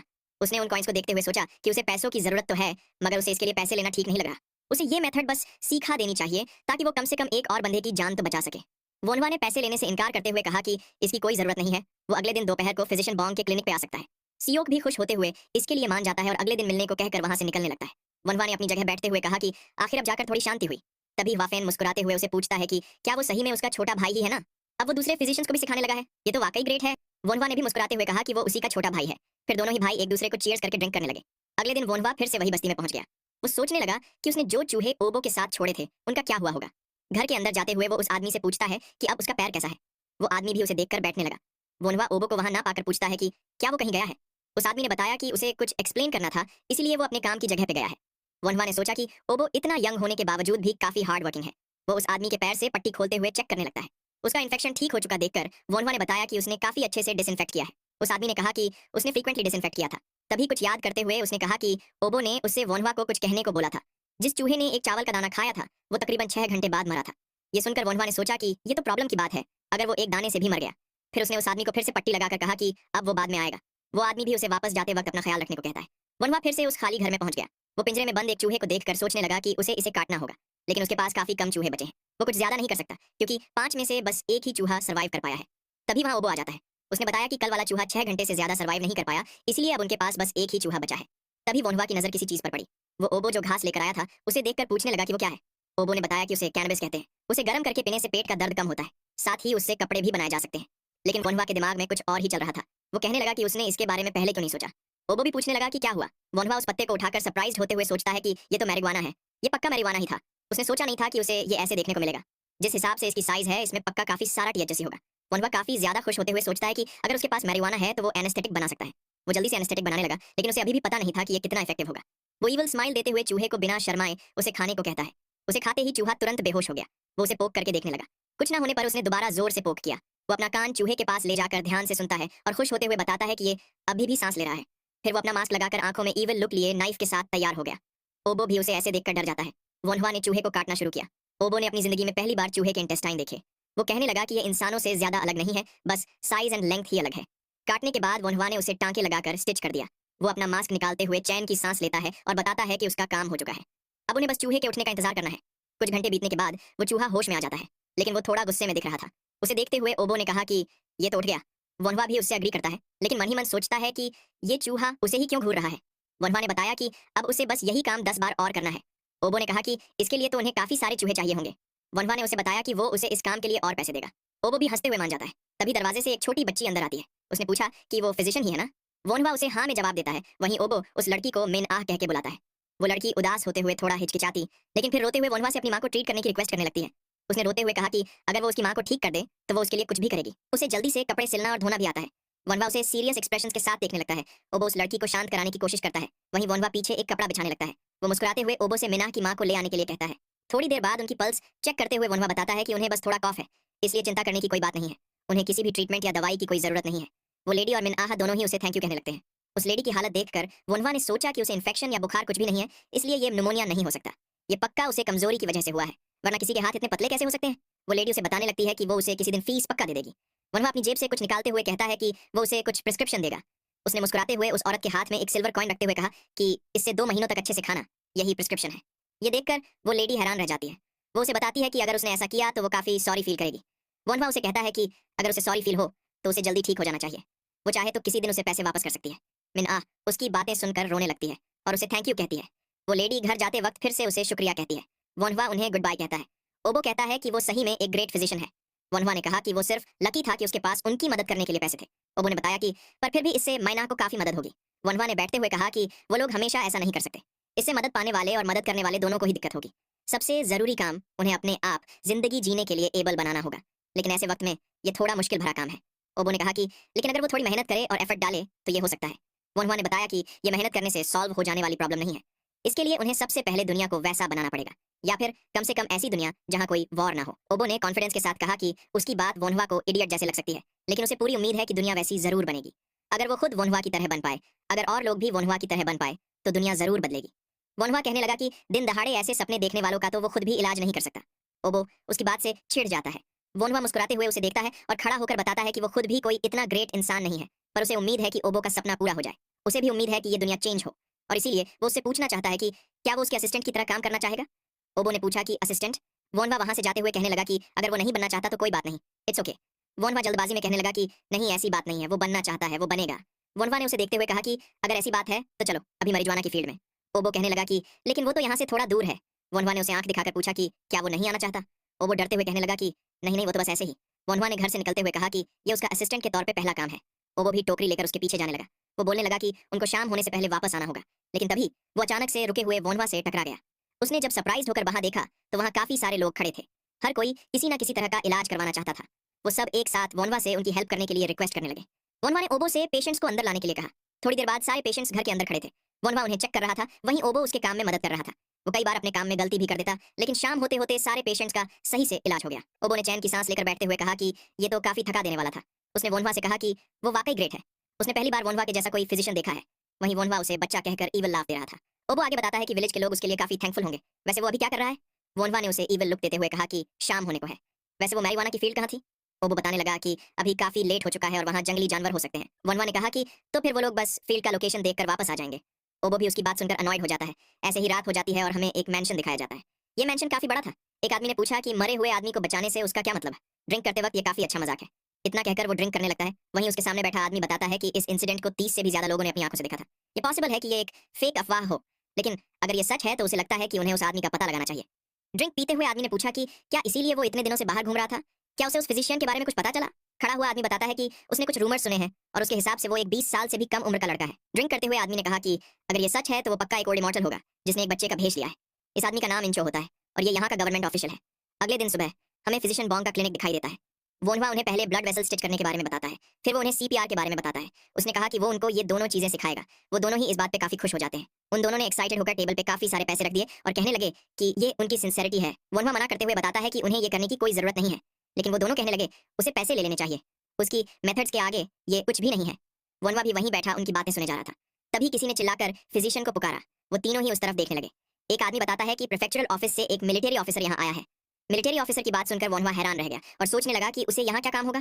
तभी एक आर्मर पहना हुआ आदमी भागते हुए क्लिनिक में घुसा और फिजिशियन बॉन्ग को बुलाने लगा। उसने उन्हें ग्रीट करते हुए सीरियस टोन में कहा कि उन्हें फिजिशियन की जरूरत है। माउंटेन बैंडिट से लड़ते हुए काफी सोल्जर्स इंजर्ड हो गए हैं और वो भी मर रहे हैं। ये एक इमरजेंसी है, इसलिए प्लीज थोड़ा जल्दी करें। फिर से बैंडिट्स के बारे में जान के वो तीनों ही सीरियस हो गए। सियोक ने कहा कि ये एक बड़ी प्रॉब्लम है, बॉन्ग उसे जल्दी चलने को कहते हैं। तभी पीछे से उन्हें वोनवा बुलाता है। उसने कहा कि वो भी उनके साथ आना चाहेगा। उसकी बात सुन दोनों ही फिजिशियंस ने सोचा कि अगर वोनवा उनके साथ आए तो उन्हें उसका मेडिकल आर्ट अपनी आंखों से देखने को मिलेगा। ये तो वाकई अच्छा होगा। इसके बाद सीन शिफ्ट होता है और हमें एक पहाड़ी इलाका दिखाई देता है। इस वादी का नाम है मासॉक वैली। वो मिलिट्री ऑफिसर रास्ता दिखाते हुए तीनों फिजिशियंस को कैंप की तरफ ले जाने लगता है। वोनवा ने वहां बैठे घायल लोगों को देखकर सोचा कि क्या अब तक ज्यादा घायल हुए पेशेंट्स यहाँ नहीं पहुंचे? यहाँ बैठे लोगों को तो बस छोटी सी चोटें ही लगी है। तभी उसे एक टेंट में से कुछ लोगों के कराहने की आवाजें सुनाई दी। उसने अंदर जाके देखा तो वो हैरान रह गया, क्योंकि वहां जो पेशेंट्स थे उनकी हालत बहुत ही खराब थी। वो बुरी तरह से घायल थे और पूरे टेंट में उन्हीं की कराहटें सुनाई दे रही थी। वोनवा ने जो सोचा था वो सही था। उन लोगों ने जो पेशेंट्स मरने वाले हो उन्हें एक जगह इकट्ठा कर रखा था। तभी पीछे से फिजिशियन बॉन्ग अंदर आए और बताया कि वो लोग इन पेशेंट्स को ट्रीट बाद में करेंगे। सियोक ने भी अंदर आते हुए उनकी बात में हामी भरी और कहा कि दूसरे पेशेंट्स को पहले ट्रीट करना बेहतर होगा, लेकिन वोनवा ने उनकी बात ना मानते हुए मना कर दिया। उसने कहा कि उन्हें सबसे पहले अर्जेंट पेशेंट्स को बचाना चाहिए। सियोक ने उसे समझाते हुए कहा कि वो लोग इन पेशेंट्स का कुछ नहीं कर सकते। बॉन्ग ने भी बताया कि इसी वजह से इन पेशेंट्स को यहाँ इकट्ठा किया गया है। तभी कोई बंदा अपना हाथ बढ़ाकर वोनवा का पैर पकड़ लेता है। उस सोल्जर के पेट में तीर फंसा होता है और वो वोनवा से अपनी जान बचाने के लिए रिक्वेस्ट करने लगता है। वोनवा ने उस आदमी का घाव देखते हुए सोचा कि ये पेनिट्रेटिंग वुंड नहीं बल्कि स्टैब वुंड है। अगर बिना किसी इन्फॉर्मेशन के उसने उसका पेट खोला तो दिक्कतें और बढ़ जाएगी, लेकिन अगर उसने अपना सारा ध्यान इस पेशेंट पे लगा दिया तो वो बाकी के पेशेंट को बचाने का चांस खो देगा। काश वो उस एक्सरे विजन को अपनी मर्जी से यूज कर पाता। उसने अफसोस जताते हुए अपनी आंखें भींच ली, पर तभी उसके सामने वो एक्सरे विजन ओपन हो गया। उसे यकीन नहीं होता कि ये सही में काम कर गया। तीर उस बंदे के ऑर्गन्स को नहीं लगा था, लेकिन उसका स्मॉल इंटेस्टाइन कट हो चुका था। अब वोनवा के पास उसका पेट खोलने के अलावा और कोई चारा नहीं था। तभी उस आदमी ने वोनवा को आवाज लगाई। उसने मुश्किल से अपना मुंह खोलते हुए कहा कि वो जीना चाहता है। इतना कहते ही वो तुरंत बेहोश हो गया। वोनवा ने उसका हाथ पकड़ लिया और पूरी डिटर्मिनेशन के साथ कहा कि वो उसे बचाकर रहेगा। उन्होंने उस आदमी को टेबल पे लिटा दिया। वोनवा ने उसकी पल्स चेक करते हुए सोचा कि सांसें और पल्स स्टेबल है, इसका मतलब कि एनेस्थीसिया इफेक्टिव है। उसने कहा कि अब वो पेशेंट का पेट खोलेगा। उसकी इस बात पर सियोक और बॉन्ग हैरान रह गए। वोनवा ने अपना सर्जिकल नाइफ निकाला और उस आदमी का पेट खोलने लगा। उसे बिना किसी हेजिटेशन के किसी का पेट चीरते देख उन दोनों फिजिशियंस के पसीने छूटने लगे। वोनवा ने कट लगाने के बाद अपना हाथ उस आदमी के पेट में डाल दिया। वो अपनी उंगलियों से कुछ ढूंढने लगा। थोड़ी ही देर में उसे वो एरो हेड मिल गया। उसने कहा कि उसने फॉरेन बॉडी को रिमूव कर दिया है। अब वो इस आदमी के स्मॉल इंटेस्टाइन को स्टिच करेगा। उसकी बात सुन दोनों ही फिजिशियन फिर से चौंक गए। सियोक ने मानने से इनकार करते हुए कहा कि स्मॉल इंटेस्टाइन को स्टिच करना क्या पॉसिबल भी है। वोनवा ने उसे पेट खुला रखने में मदद करने के लिए बोला और बॉन्ग को एक कपड़े का टुकड़ा पकड़ाते हुए पेट के अंदर से खून रिमूव करने को कहा। वो दोनों भी मास्क पहन के रेडी हो गए। वोनवा ने पूरे कॉन्फिडेंस के साथ मन ही मन कहा कि वो इस आदमी को बचाकर ही रहेगा। उसने बाकी दोनों फिजिशियंस को बताया कि अब वो शुरू करने जा रहा है। उन दोनों ने भी कहा कि वो तैयार है। ऐसे ही उन तीनों ने अपना अपना काम शुरू कर दिया। सर्जरी के दौरान उस आदमी का काफी सारा खून बह रहा था। वोनवा उसके इंटेस्टाइन सेट करके टांके लगाने लगा। सियोक अभी भी हैरान यही सोच रहा था कि वो ब्लड वेसल्स कनेक्ट करने की बात से ही सरप्राइज था, लेकिन अब स्मॉल इंटेस्टाइन भी। क्या ऐसा मेडिकल आर्ट किसी इंसान के लिए पॉसिबल भी है? तभी वोनवा ने बताया कि सर्जरी पूरी हो चुकी है। उसने अपना सर्जिकल नाइफ वापस रखा और मास्क हटाते हुए चैन की सांस लेने लगा। फिर वो पानी की मदद से अपने हाथ अच्छे से साफ करने लगा। उसने सियोक और बॉन्ग को थैंक यू बोलते हुए कहा कि उन दोनों की मदद से ही ये काम इतना आसान हो पाया, लेकिन उन दोनों के दिमाग में कुछ और ही चल रहा था। उन्होंने वोनवा से उसका मेडिकल आर्ट सीखने का पूरा मन बना लिया था, फिर चाहे उन्हें हजारों गोल्ड कॉइंस ही क्यों न देने पड़ जाए। वहीं वोनवा फिर से अपना मास्क लगाते हुए उनसे और लोगों की जान बचाने के लिए चलने को कहता है। ऐसे ही रात हो जाती है। जंगल में पेड़ों के बीच एक बंदा घोड़े पे सवार होकर अपने सोल्जर्स के साथ आगे बढ़ रहा था। ये बंदा गवर्नमेंट ऑफिशियल इंचो होता है। उसके पीछे कैरेज में एक घायल बंदा बैठा था, जिसके की लेफ्ट पैर की थाई में एक गहरा घाव लगा होता है। इंचो परेशान होकर मन ही मन सोच रहा था कि उसने एक्सपेक्ट नहीं किया था कि ट्रूप लीडर लिम बैंडिट्स के द्वारा घायल हो जाएंगे। ये अच्छा नहीं हुआ। वो काफी टैलेंटेड है और उसे फ्यूचर में और भी काम करने होंगे। इंचो ने पीछे मुड़कर दर्द से जूझ रहे लिम की तरफ देखते हुए सोचा कि शायद अब काफी देर हो चुकी है, ये काफी मुश्किल होगा। इंचो अफसोस जताने लगा। थोड़ी देर बाद वो कैंप पहुंच जाता है। उसने आवाज लगाकर अपने घोड़े को रोका और उसे नीचे उतरते हुए कुछ देखने लगा। वहां पर बाहर बहुत सारे लोग भीड़ लगाकर खड़े थे। इंचो ने सोचा कि आखिर बैटल के बीच में ये लोग क्या कर रहे हैं। उसने गुस्से से चिल्लाकर पूछा कि क्या वो लोग पागल हो चुके हैं? अभी बैटल के वक्त वो लोग यहाँ क्या कर रहे हैं? उसकी आवाज सुन सब लोग उस तरफ देखने लगे। तभी एक सोल्जर उसे लेफ्टिनेंट चो कहते हुए भाग के आने लगा। वो इंचो को ग्रीट करते हुए कहने लगा कि बात वैसी नहीं है, वो लोग तो बस फिजिशियंस को देख रहे थे। इस पर इंचो भी हैरान हो गया। उस सोल्जर ने आगे बताया कि वो जो यंग फिजिशियन आया था वो तीर लगने से मरने की कगार पे खड़े सोल्जर को भी बचा ले रहा है, और ऐसा वो चौथी बार कर रहा है। उसकी बात सुन इंचो को वो रात वाली बात याद आ जाती है जब उसे 20 साल से छोटे लड़के का बार वाला इंसिडेंट बताया गया था। वो हैरान होकर सोचने लगा कि क्या वो फिजिशियन अभी इधर ही है? अगर ये बात सच है तो वो शायद ट्रूप लीडर लिम को भी बचा सकता है। उसने तुरंत ही पीछे खड़े सोल्जर्स को ट्रूप लीडर लिम को टेंट के अंदर ले जाने का ऑर्डर दिया। वोनवा को बाहर से किसी के चिल्लाने की आवाज आई जो कह रहा था कि ये अर्जेंट है, जल्दी करो। इंचो टेंट के अंदर घुसते हुए फिजिशियन को बुलाने लगता है। वोनवा भी इतना शोर सुनकर पीछे देखने लगा। वहां इंचो और उसके सोल्जर्स ट्रूप लीडर लिम को लिए अंदर आ रहे थे। उसे वहां देखकर सियोक और बॉन्ग सरप्राइज हो जाते हैं। वो भागते हुए उसकी तरफ जाने लगे। वोनवा को समझ नहीं आता कि वो ऐसा क्यों कर रहे हैं। उन दोनों ने ग्रीट करते हुए पूछा कि लेफ्टिनेंट चो यहाँ क्यों आए? ये नाम सुनकर वोनवा सोचने लगा कि क्या ये वही इंचो है जिसे the great minister of war की तरह जाना जाता है। वो भी उसे रिस्पेक्टफुली ग्रीट करते हुए अपना नाम बताता है और बताता है कि वो हुआ फैमिली से है। इंचो उसे देखकर हैरान होते हुए सोचने लगा कि इतना यंग लड़का फिजिशियन कैसे हो सकता है। उसने वोनवा को बताया कि उसने सुना था कि वोनवा के पास ग्रेट मेडिकल आर्ट है। उसने लिम की तरफ इशारा करके वोनवा से पूछा कि क्या वो उसे बचा सकता है। वोनवा ने सीरियस होकर कहा कि वो सबसे पहले उसके घाव चेक करेगा। इतना कहकर वो लिम की तरफ जाने लगा। उसने देखा कि लिम की थाई पे एक गहरा घाव था। उसकी रेक्टस फेमोरिस मांसपेशी डैमेज हो चुकी थी, लेकिन ब्लड वेसल्स पूरी तरह से ठीक थी। फिलहाल के लिए अगर सिर्फ खून बहना रोक दिया जाए तो कोई खतरा नहीं होगा। पीछे से इंचो ने पूछा कि क्या वो उसे बचा सकता है। वोनवा ने जवाब दिया कि घाव क्रिटिकल है, लेकिन अभी भी होप है। इंचो ने सरप्राइज होकर पूछा कि क्या ये सच है, क्या वो उसे सही में बचा सकता है। वोनवा के हाँ में जवाब देने पर वो उसे जल्द से जल्द लिम को ट्रीट करने के लिए कहता है। लेकिन तभी वोनवा ने वहां से जाते हुए कहा कि इस आदमी को अपनी बारी का इंतजार करना होगा, क्योंकि अभी और पेशेंट्स भी हैं। उसकी बात पे इंचो हैरान रह गया और उसे पकड़ते हुए पूछने लगा कि बाद में ट्रीट करने से क्या मतलब। उसे इसे अभी के अभी ट्रीट करना होगा। वोनवा ने सीरियस एक्सप्रेशन के साथ कहा कि अगर लिम का इलाज अभी नहीं हुआ तो वो मरेगा नहीं, लेकिन अगर उसने अभी लिम का इलाज किया तो बाकी के पेशेंट्स मर जाएंगे। क्या लेफ्टिनेंट चो ये चूज करना चाहेंगे कि अपने किन सबऑर्डिनेट को मारना है? उसकी बात का इंचो के पास भी कोई जवाब नहीं होता। उसकी पकड़ वोनवा पे से छूट गई और वोनवा वहां से जाते हुए उसे इंटरफियर न करने को और टेंट से बाहर जाने को कहता है, क्योंकि उसे ज्यादा से ज्यादा पेशेंट्स को बचाना है। तभी एक सोल्जर लेफ्टिनेंट का नाम चिल्लाते हुए टेंट में आ पहुंचा। उसने इंचो को बताया कि विलेज में फिर से बैंडिट आ चुके हैं और वो छोटी बच्चियों को उठा रहे हैं। इंचो ने वहां से जाते हुए कहा कि वो इस जगह को वोनवा के हाथों में छोड़ रहा है, उसे ज्यादा से ज्यादा लोगों को बचाना होगा। वोनवा ने स्माइल देते हुए कहा कि ऑफ कोर्स। वहीं सियोक और बॉन्ग की डर के मारे हालत खराब हो रही थी। उन्होंने वोनवा से पूछा कि उसने लेफ्टिनेंट से ऐसे बात क्यों की, क्या होता अगर वो उसे मार देता तो। वोनवा ने बताया कि उसने ऐसा इसलिए किया क्योंकि वो पेशेंट्स को बिना प्रॉपर्ली ट्रीट हुए मरने नहीं देना चाहता था। लेकिन सियोक और बॉन्ग कहने लगे कि क्या उसे पता नहीं है कि लेफ्टिनेंट के फादर एक जनरल है, वो कोई ऐसा इंसान नहीं है जिसे हम जैसे चाहे वैसे ट्रीट कर सके। वोनवा उनकी बातों से इरिटेट हो चुका था। उसने गुस्से से उन्हें पूछा कि क्या वो उससे लात खाकर बाहर जाना चाहते हैं। वो दोनों ही डरते हुए ना कहने लगे। ऐसे ही रात में काफी टाइम बीत जाता है। हमें एक विलेज का सीन दिखाई देता है जहाँ कुछ घायल और मरे हुए लोग जमीन पर पड़े थे और उनके बीच इंचो के सोल्जर्स अपना काम संभाल रहे थे। वहीं कुछ लोग लेफ्टिनेंट चो के लिए चीयर्स कर रहे थे। तभी वहां एक सोल्जर आया और इंचो को बताने लगा कि जिस ट्रूप ने बाकी बचे बैंडिट्स को पकड़ा था वो सक्सेसफुली वापस पहुंच चुके हैं। इंचो उन्हें जल्दी करने को बोलता है क्योंकि उन्हें सनराइज से पहले वापस पहुंचना था। इतना कहकर वो घोड़ा हाँकने लगा, लेकिन तभी उसे तेज दर्द महसूस हुआ। उसके राइट पैर के तलवे के नीचे घाव लगा हुआ था। पीछे खड़े सोल्जर ने चिंतित होते हुए पूछा कि क्या वो ठीक है। इंचो ने कहा कि वो ठीक है, उसे कुछ नहीं हुआ। लेकिन वो मन ही मन कहने लगा कि उसने सोचा नहीं था कि बैंडिट्स ने बूबी ट्रैप्स बिछाए होंगे। उसे थोड़ा और केयरफुल रहना चाहिए था। उसने अपने सोल्जर्स को वहां से चलने का ऑर्डर दिया। उसने सोचा कि ये बस एक छोटा सा घाव है, इसलिए इससे कोई ज्यादा प्रॉब्लम नहीं होगी। इसके बाद हमें कैंप का सीन दिखाया जाता है। वोनवा एक पेशेंट का इलाज कंप्लीट करके अगला पेशेंट लाने को कहता है। वहां खड़े सोल्जर ने बताया कि अब वहां कोई क्रिटिकली इल पेशेंट्स नहीं बचे। ये सुनकर वोनवा खुश हो गया। बाकी दोनों फिजिशियंस भी चैन की सांस लेते हुए कहने लगे कि उन्हें तो याद भी नहीं है कि उन्होंने कितने पेशेंट्स का इलाज किया था। तभी वोनवा ने पूछा कि वो दोनों क्या कर रहे हैं। उसने बाहर की ओर इशारा करके कहा कि उन्हें अब बाहर वाले पेशेंट्स को चेक करना होगा। इसके बाद हमें लेफ्टिनेंट चो का टेंट दिखाया जाता है। किसी ने उसके घाव पर पट्टी बांधते हुए कहा कि फिलहाल के लिए ट्रीटमेंट हो चुकी है। इंचो को अभी भी दर्द हो रहा था। उसके सामने खड़े आदमी ने बताया कि घाव गहरा नहीं है, लेकिन चूंकि ये घाव लोहे से लगा है इसलिए उसे केयरफुल रहना होगा। इंचो उसे ठीक है कहता है और फिर थैंक यू बोलते हुए जाने की इजाजत देता है। वो आदमी भी उसे आराम करने का बोलकर निकल जाता है। वहीं इंचो के मन में काफी कुछ चल रहा था। उसने खुद को बहलाने की कोशिश करते हुए सोचा कि ये बस एक छोटा सा ही घाव है, ये ठीक हो जाएगा, उसे मेटालिक पॉइजनिंग नहीं हो सकती। वहीं वोनवा बैठा हुआ सोच रहा था कि उसे टेटनस परेशान कर रहा है। अगर उसके पास पेनिसिलिन होता तो ये प्रॉब्लम आराम से सॉल्व हो जाती, लेकिन इस ईरा में तो वो बस सपने में ही मिल सकता है। शायद उसे उन लोगों को ब्लू मोल्ड ही खिला देना चाहिए जो पेनिसिलिन के इंग्रेडिएंट की तरह यूज होता है। उसने सब लोगों को एक टेंट में इकट्ठा किया और उन्हें अपनी बात ध्यान से सुनने को कहने लगा। उसने कहा कि जो भी पेशेंट कट या स्टैब या फिर किसी भी तरह से मेटल से हर्ट हुए थे वो उसकी बात ध्यान से सुने, क्योंकि उन्हें मेटलिक पॉइजन हो सकता है। मेटलिक पॉइजन की बात सुन के वहां बैठे सब चौंक गए। वो डरते हुए पूछने लगे कि अगर ये टिटनस है तो क्या उन्हें अपने बॉडी पार्ट काट नहीं देने चाहिए। वनवा ने समझाया कि वैसा ना करना पड़े, इसीलिए उन्हें मेटलिक पॉइजन प्रिवेंट करना होगा। वनवा ने मन ही मन सोचा कि ऐसे काफी सारे फूड होते हैं जिनमें ब्लू मोल्ड लगता है, लेकिन अगर उन्हें केयरलेसली खाया जाए तो ये खतरनाक हो सकता है, इसीलिए उसे सबसे सेफ खाना यूज करना चाहिए। उसने वहां बैठे लोगों से पूछा कि उनके पास हॉर्स का मोल्ड हो चुका मिल्क तो होगा ही, राइट। उन्हें बस अपनी आंखें बंद करके दिन में एक बार वैसा ब्लू मोल्ड लगा हुआ एक बोल माइल्ड पी जाना है। वो आपस में बात करने लगे कि क्या उन्हें हॉर्स का बिगड़ा हुआ मिल्क पीना होगा, क्या होगा अगर उनका पेट दर्द करने लगा तो। तभी वोनवा ने एक बड़ा चाकू दिखाते हुए कहा कि अगर उन्होंने उसकी बात नहीं सुनी और उनके अंग सड़ गए तो वो उन्हें काट देगा। सारे लोग डरते हुए कहने लगे कि वो लोग पिलेंगे। वोनवा उन्हें भरोसा रख के दिन में एक बार उसे ट्राई करने को कहता है। वहीं बाहर खड़ा इंचो सब कुछ सुन रहा था। वोनवा ने आगे कहा कि ये टेटनस के लिए इफेक्टिव होगा। उसकी बात पर चौंकते इंचो को टेंट में घुस गया और पूछने लगा कि क्या ये सच है। उसे वहां देख वोनवा भी सरप्राइज हो गया। वहीं इंचो ने पूछा कि क्या ये सच है कि हॉर्स का बिगड़ा हुआ मिल्क मेटालिक पॉइजन के खिलाफ इफेक्टिव है। वोनवा ने बताया कि हाँ, ये सच है कि उससे किसी तरह टेटानस प्रिवेंट होता है। फिर इंचो ने फिजिशियन बॉन्ग को देखते हुए पूछा कि क्या इसने जो कहा वो सच है। बॉन्ग ने ऑनेस्टली जवाब देते हुए कहा कि इस बारे में एग्जैक्टली तो उसे भी नहीं पता, लेकिन वोनवा की कैपेबिलिटीज देखने के बाद उसे लगता है कि वो इफेक्टिव होगा। इंचो ने वोनवा से पूछा कि क्या बिगड़ा हुआ खाना खाने से उनका पेट खराब नहीं होगा। भले ही वो टीटनस के खिलाफ इफेक्टिव हो, लेकिन अगर उससे कुछ और डिजीज हो गई तो क्या वो भी एक प्रॉब्लम नहीं होगी। उसने वोनवा को सर्टेन होकर जवाब देने को कहा।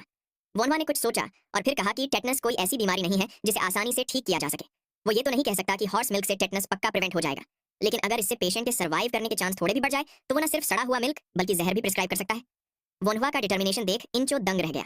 उसने वहां से जाते हुए कहा कि वो उसकी बात समझ गया। वहीं वोनवा ने उसे देखते हुए सोचा कि उसने पहले भी ऐसे लोग देखे हैं जो इंचो की तरह एक्ट करते थे। क्या इंचो को भी ये हुआ है। उसने उसे लेफ्टिनेंट कह के पुकारा और पूछने लगा कि क्या परहैप्स उसे भी मेटालिक पॉइजन हुआ है। उसकी बात सुन इंचो ने कोई जवाब नहीं दिया। वोनवा ने कहा कि वो इस बारे में डिस्कस करना चाहता है।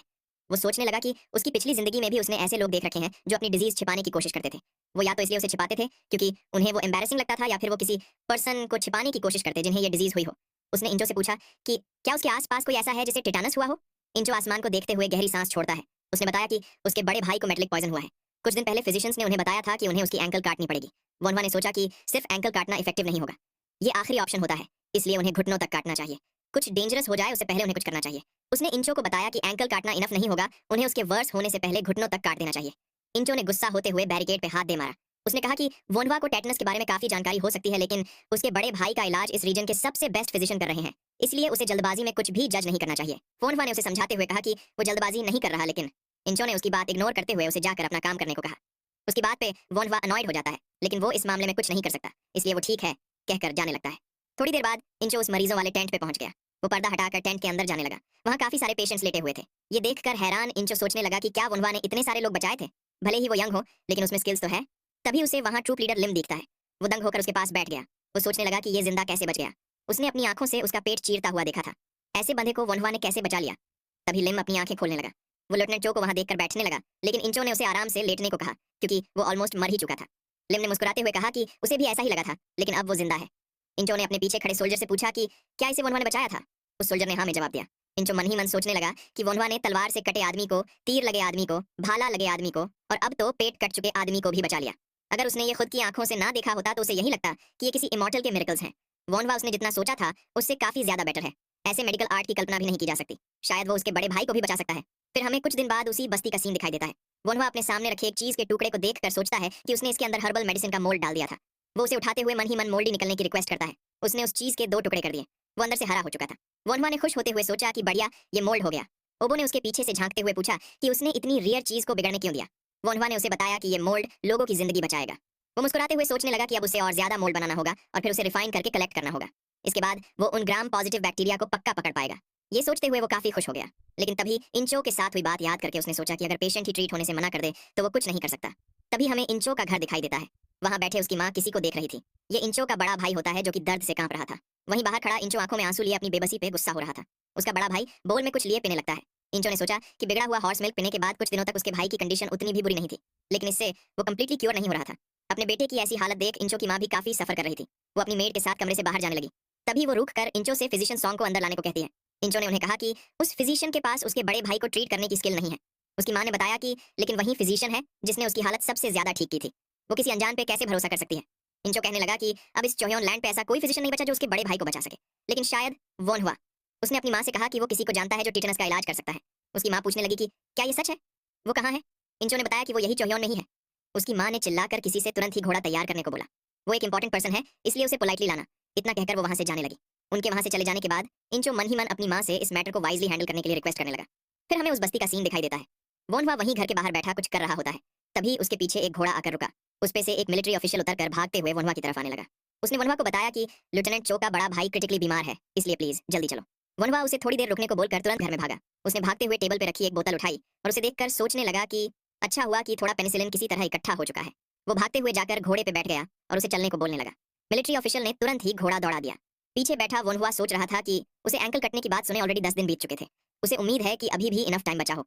थोड़ी ही देर में वो लोग चो मैंशन तक पहुंच गए। वहां अंदर काफी सारे सर्वेंट्स अपने बीमार यंग मास्टर के लिए सामान लेने यहाँ वहां भाग रहे थे। इंचो घर से बाहर आकर वोनवा को अंदर आने के लिए कहता है। वो अपने पैर से थोड़ा लंगड़ाते हुए चल रहा था। वोनवा ने ये बात तुरंत ही नोटिस कर ली। वो उसके पैर को देखकर सोचने लगा कि क्या उसे भी इंचो उसे पहले अंदर आने को कहता है। वोनवा उसे फॉलो करते हुए अभी भी उसके पैर को ही देखे जा रहा था। उसने खुद से कहा कि क्या पता शायद वो कहीं फिसल गया हो, इसलिए उसे जल्दबाजी में जज नहीं करना चाहिए। ऐसे ही वो दोनों उस कमरे तक पहुंच गए। इंचो ने दरवाजा खोलते हुए बताया कि वो फिजिशियन को लेकर आ चुका है। उसकी माँ ने उसे अंदर आने को कहा और बोलने लगी कि वो इतने लंबे सफर के बाद थक गए होंगे, लेकिन फिर वो यहाँ वहाँ देखते हुए पूछने लगी कि वो कहाँ है। इंचो ने वोनवा की तरफ इशारा करते हुए कहा कि ये लड़का ही वो फिजिशियन है जिसकी वो बात कर रहा था। इस बात पे उसकी माँ थोड़ा गुस्सा हो गई। उन्होंने उससे पूछा कि क्या वो अपने बड़े भाई की जिंदगी की रिस्पॉन्सिबिलिटी इस पर छोड़ेगा। इंचो ने समझाते हुए कहने लगा कि भले ही ये यंग हो, लेकिन ये एक ग्रेट फिजिशियन है। उसने खुद उसे ऐसे सोल्जर्स को बचाते हुए देखा है जिनका सर्वाइव करने का कोई चांस ही नहीं था। उसकी माँ ने उसकी बात को इग्नोर करते हुए कहा कि चूंकि ये इतना दूर आया है तो वो कुछ ज्यादा नहीं बोलेगी, लेकिन वो एक ऐसा बच्चा जो कि अभी 20 साल का भी ना हो उसे उसके बड़े भाई को हैंडल नहीं करने देगी। वहीं वनवा सोचता है कि ये एक नॉर्मल रिएक्शन है। इंचो उन्हें समझाने की कोशिश करता है, लेकिन उसकी माँ ने उसकी बात बीच में ही काटते हुए कहा कि मेडिकल आर्ट्स में एक्सपीरियंस ही सबसे ज्यादा मायने रखता है। उनके पास चोहियो का सबसे बेस्ट फिजिशियन सॉन्ग है। वो फिलहाल उन्हीं का इलाज देखना चाहेगी। इंचो भी अब उन्हें कुछ नहीं कह पाता। वनवा भी उन्हें ग्रीट करते हुए वापस जाने की बात करता है। तभी इंचो का भाई दर्द से कराह उठा। वो काफी दर्द में था और उसकी पूरी बॉडी स्टिफ हो चुकी थी। वो और उसकी माँ तुरंत ही उसके भाई के पास जाने लगे। वो अपने भाई को थोड़ी देर होल्ड करने के लिए रिक्वेस्ट करने लगा। वोनवा ने ये सब देखा। वो वहां से निकलते हुए मन ही मन कहता है कि अब काफी देर हो चुकी है। वोनवा को उस बस्ती तक छोड़ते हुए वो मिलिट्री ऑफिशियल उससे माफी मांगने लगा। वोनवा ने कहा कि इसके लिए उसे माफी मांगने की कोई जरूरत नहीं है। मिलिट्री ऑफिशियल ने आगे कहा कि उनकी मैडम काइंड और वाइज हुआ करती थी, लेकिन उनके बड़े बेटे के साथ ऐसा होने के बाद वो काफी सेंसिटिव हो गई है। वोनवा ने सोचा कि एक पेरेंट का इस तरह की सिचुएशन में वैसे रिएक्ट करना नॉर्मल है। उसने उस ऑफिसर को बताया कि उससे इस बात से कोई परेशानी नहीं है, लेकिन उनका यंग मास्टर प्रॉब्ली कुछ दिनों से ज्यादा नहीं बच पाएगा। उसकी बात सुन वो शॉक्ड रह गया। वो वनवा से कहने लगा कि अगर उसकी कंडीशन इतनी क्रिटिकल है तो क्यों ना वो उसका इलाज करे। वनवा ने कहा कि वो तो क्या, बल्कि कोई भी आ जाए, लेकिन ये बहुत ही मुश्किल होगा। उसकी बात पे वो ऑफिसर हैरान रह जाता है। वनवा ने आगे बताया कि ऐसा लगता है कि लेफ्टिनेंट जो अपने पैर पे लंगड़ा रहे थे, क्या परहैप्स वो भी लोहे से घायल हुए हैं। उस ऑफिसर ने बताया कि जहां तक उसे पता है इंचो बूबी ट्रैप से घायल हुए थे, लेकिन वो कोई बड़ा घाव नहीं है। वनवा ने सोचा कि यानी उसका शक सही था। उसने कहा कि तो फिर शायद लेफ्टिनेंट चो को भी ऑलरेडी टिटेनस लग चुका है, तो प्लीज फिजिशियन से उनको भी चेक करवा लेना। उसकी बात पे वो ऑफिसर पूरी तरह से हैरान रह गया। ऐसे ही कुछ और दिन बीत जाते हैं। वोनवा उस बस्ती वाले घर में लोगों को ट्रीट कर रहा होता है। तभी उन्हें बाहर से काफी सारा शोर सुनाई देने लगा। इससे वोनवा और वो पेशेंट दोनों ही चौंक गए। कोई किसी को बस कुछ और नीडल्स के लिए रुकने को बोल रहा था। वोनवा ने इरिटेट होकर सोचा कि वो इस जगह पे ही क्यों पिक कैच कर रहा है। उसकी वजह से उसने अभी ऑलमोस्ट गलत जगह एक्यूपंक्चर कर दिया होता। वो घर में से बाहर निकल आया। वहां बॉन्ग एक पिग को स्टिच करने की कोशिश कर रहे थे। वोनवा उनके पास खड़ा होकर कहने लगा कि लगता है वो काफी मेहनत कर रहे हैं। बॉन्ग ने बताया कि वो मेडिसिन के बारे में सीख रहे हैं, इसलिए मेहनत करना जायज है। वोनवा उससे इरिटेट हो चुका था, लेकिन फिर भी हंसते हुए पूछता है कि लेकिन क्या उसको ये इधर ही करना जरूरी है। बॉन्ग ने उसे टॉन्ट मारते हुए कहा कि एक सर्टेन बंदा है जो उसे कुछ सीखा नहीं रहा और उसकी स्किल्स इंप्रूव नहीं हो रही, इसीलिए उसे ये करना पड़ रहा है। वोनवा ने कहा कि अगर ऐसी बात है तो वो एक बार उस सर्टेन बंदे से उसे डेमोन्स्ट्रेट करके दिखाने के लिए क्यों नहीं पूछते। बॉन्ग ने कहा कि ये पिग तो वैसे भी मरने ही वाला है, अगर वो इसे इधर करेगा तो कम से कम बेचारे विलेजर्स को पेट भर के खाने को तो मिलेगा। वोनवा भी उसकी बात सुन मुस्कुराने लगा। उसने बॉन्ग के पास बैठकर कुछ समझाना शुरू किया। वो उसे ठीक से स्टिचिंग करना सिखाने लगता है। थोड़ी ही देर में स्टिचिंग कंप्लीट हो गई। बॉन्ग ने शिकायत करते हुए कहा कि उसने ये कुछ ज्यादा ही जल्दी कर दिया। वोनहुआ ने उन्हें समझाया कि एक्यूरेसी स्पीड से ज्यादा इंपॉर्टेंट है। बॉन्ग ने पूछा कि लेकिन अगर वो स्लो करेंगे तो क्या पिग मर नहीं जाएगा? वोनहुआ ने बताया कि ऐसा इसलिए हुआ क्योंकि उन्होंने स्टिचिंग में गलती की थी। इस पर बॉन्ग अनॉयड हो जाता है, लेकिन वोनहुआ उसे अपना काम ठीक से करने को कहता है। थोड़ी देर बाद बॉन्ग ने एक वेसल को सक्सेसफुली स्टिच कर दिया। वोनहुआ भी ये देखकर इंप्रेस्ड हो गया, लेकिन तभी उनका ध्यान पिग पर गया तो वो तो बेचारा निपट चुका था। बॉन्ग ने इरिटेट होते हुए कहा कि उन्होंने ऑलमोस्ट कर ही दिया था। वोनहुआ ने भी कहा कि वो काफी क्लोज थे, वो उसे बचा सकते थे। वहीं मैंशन में किसी की जोर से चिल्लाने की आवाज आती है। इंचो किसी का कॉलर पकड़ते हुए गुस्से से पूछ रहा था कि तूने तो बोला था कि तू उसे बचा सकता है। वो फिजिशियन कहने लगा कि उसने तो अपना बेस्ट किया था। इंचो ने पूछा कि क्या ऐसी सिचुएशन में यही उसका जवाब है? वो अभी भी उस फिजिशियन को सुनाया जा रहा था। वहीं उसकी माँ बदहोश सी उसके बड़े भाई को देख रही थी। फिजिशियन बताता है कि मेडिसिन गॉड खुद भी उसे नहीं बचा सकते थे। इंचो उसे अपनी बकवास बंद करने को कहता है। तभी उसकी माँ उन्हें बाहर निकलने को बोलती है। वो इंचो को भी बाहर जाने को कहती है, वो भी अभी के अभी।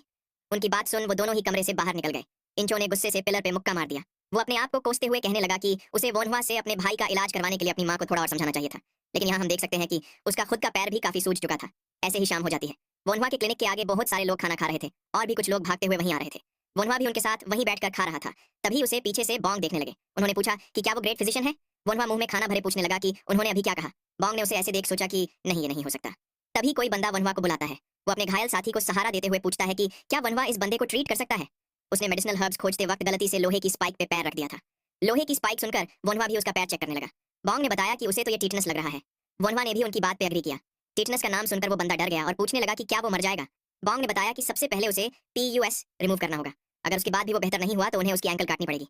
लेकिन तभी वोनहुआ ने कहा कि उसे काटने की जरूरत नहीं पड़ेगी क्योंकि ये अभी भी अर्ली स्टेज में है। उसकी बात सुन फिजिशियन बॉन्ग हैरान रह गए। वोनहुआ उस बंदे को ट्रीट करने के लिए रेडी होने लगा।